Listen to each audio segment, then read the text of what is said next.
going to call Vernon up, and we've got 5 minutes on the clock. Thanks, everybody. Give it up for Vernon.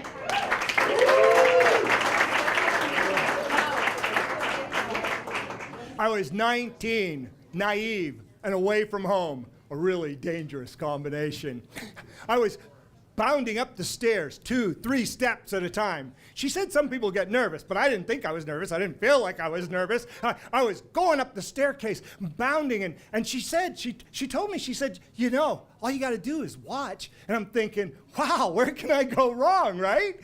As I opened the doors of the maternity, delivery, and labor, there was the nurse that called me up. She said, Airman, stand here. I stood there out of the way. Then she whispered, twins. Wow, I was so excited. It didn't take me long to figure out why they call it labor and delivery. She worked really hard.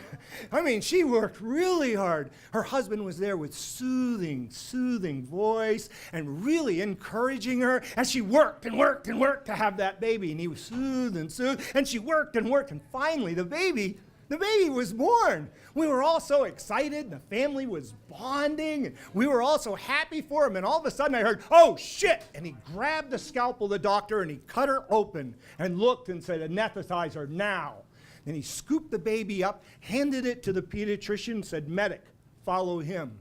I followed the pediatrician over with a little bag, and he was putting puffs of oxygen, and the nurses were doing IVs and medicine to the baby, and they lost the baby, and then they got the baby back, and then they lost the baby, and then they stabilized it and sent it to the neonatal intensive care unit.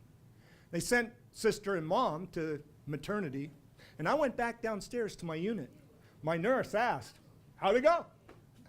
Well, I don't know. I saw the beauty of labor and birth, and then I saw a traumatic and violent emergency C-section, and they had the baby, and then they didn't have the baby, and I'm so confused. She said, you know, you got plenty of time. You'll figure it out. It'll settle in. She was right. After 4 years, I saw a lot of surgeries, births and deliveries, and some traumatic injuries.